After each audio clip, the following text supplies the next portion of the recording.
You could have a brand new oxygen sensor, a spotless mass airflow sensor, and injectors that flow perfectly, and your engine computer could still be getting garbage information from every single one of them.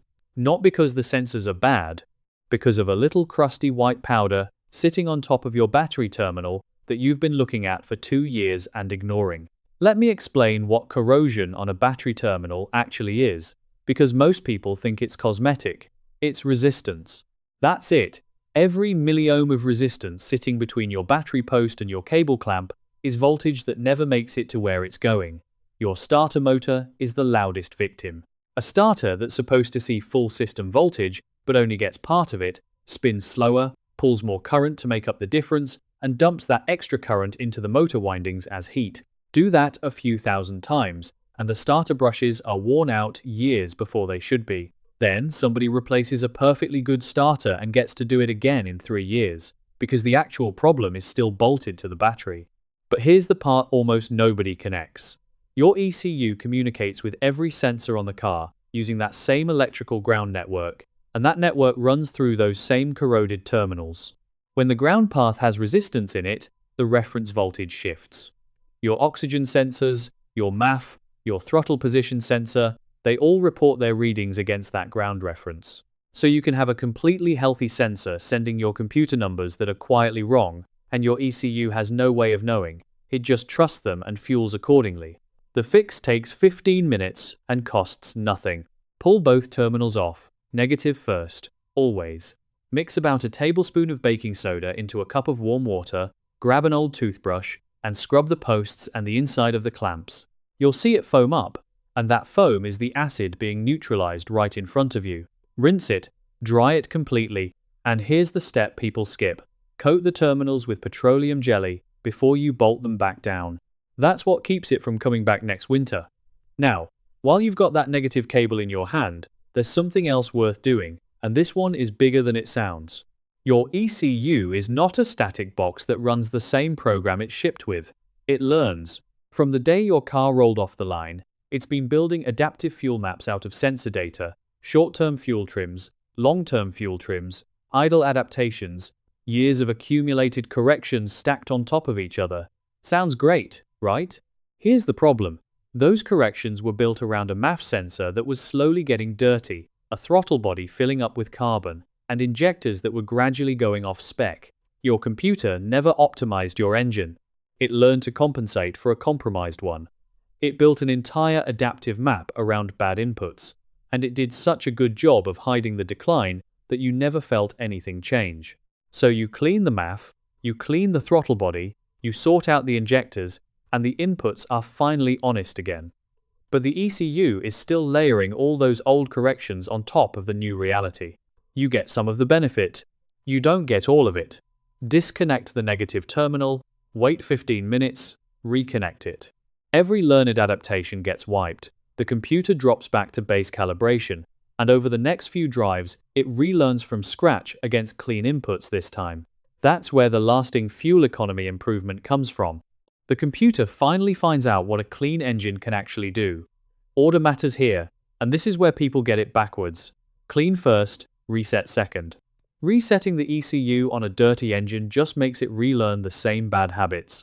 And fair warning, you'll probably need your radio code, and your Windows might need a quick relearn. So know that going in. If you're getting something out of this, go ahead and subscribe, because we're about to get into the hands-on stuff. Let's talk about the throttle body, since I keep bringing it up. Your engine's crankcase ventilation system routes oil vapor back into the intake by design, and that vapor mixes with the fine dust that gets past your air filter. All of it eventually lands on the throttle plate and the bore around it, where it bakes into a hard brown ring of varnish. At wide open throttle, nobody cares. At idle, when that plate is nearly closed and every bit of air is squeezing through a tiny gap, that ring of gunk is choking off a meaningful percentage of your airflow. Your ECU sees the idle dropping and compensates by opening the plate wider, and it keeps compensating year after year until it runs out of room. What you feel at that point is an idle that hangs high when you come to a stop, a stumble when you lift off the throttle, or that slow surging up and down at a red light that drives everybody crazy. Cleaning it is straightforward, But there are two rules. Use throttle body cleaner and a soft rag, not a wire brush, because a lot of modern throttle bores have a coating on them, and once you scrub that off, you've made things permanently worse. And don't spray anything back toward the MAF sensor. Second rule, if you have an electronic throttle body, and you almost certainly do, the car needs an idle relearn afterward. Skip that, and you'll pull out of the driveway with a hunting idle wondering what you broke. This is also exactly why you clean it before you do that ECU reset we just talked about, so the relearn happens with a clean plate. Now here's one that separates the people who tinker from the people who really tinker. Spark plug indexing. When you thread a plug into the head, wherever it happens to stop is wherever it stops. Nobody controls that, which means the curved ground strap on the end of that plug can end up pointing straight at your intake valves or your injector spray. That little piece of metal then acts like a shield against the incoming air-fuel charge, blocking the spark from the mixture and throwing a shadow across the combustion chamber. The result is a slower, less complete burn out of a plug that's perfectly healthy. Indexing is the trick of controlling that final angle using thin copper crush washers of different thicknesses. You mark the open side of the plug, the side where the spark is actually exposed, with a marker, thread it into spec, and look at where your mark ended up.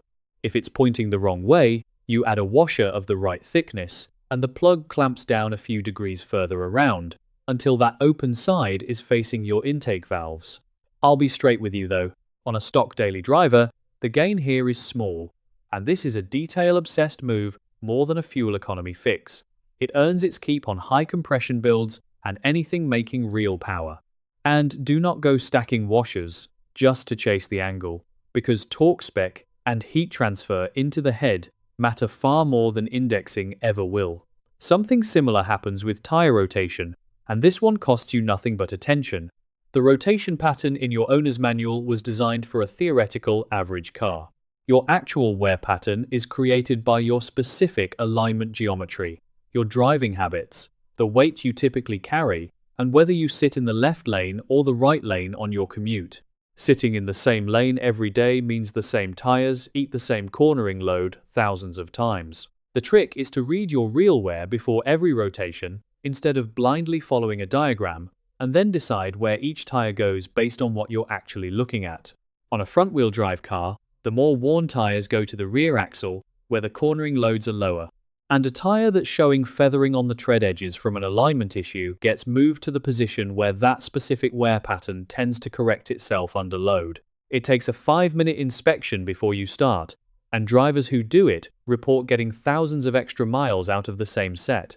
That's real money sitting in your wheel wells. Before I get into this next one, hit subscribe, because I'm about to tell you the truth about a repair trick that's floating around the internet right now, and it's costing people their fuel systems. Your catalytic converter clogs up over time as carbon and ash restrict exhaust flow, and when it does, your power and your fuel economy both fall off a cliff.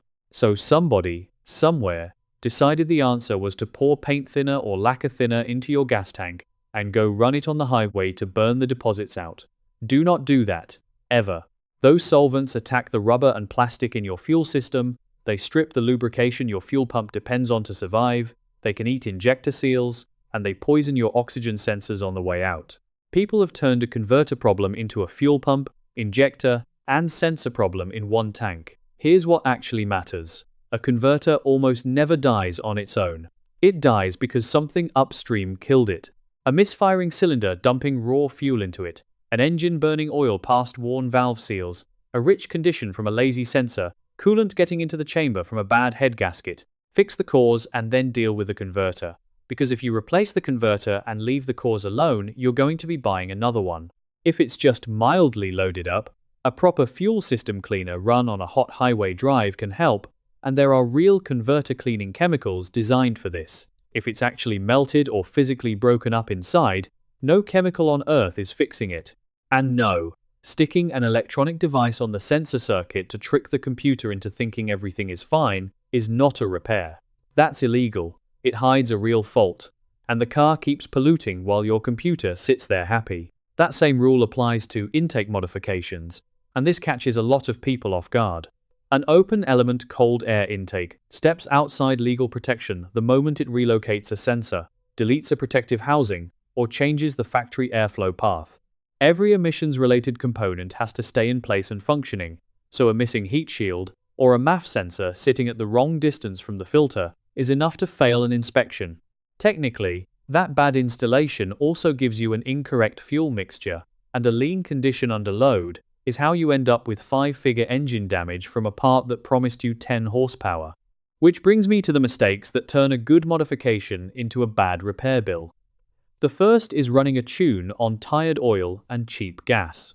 More cylinder pressure and changed timing on a neglected engine is asking for something to break. The second is a cheap intake kit that sucks hot air off the top of the exhaust manifold, because feeding your engine hot air loses you power instead of making it.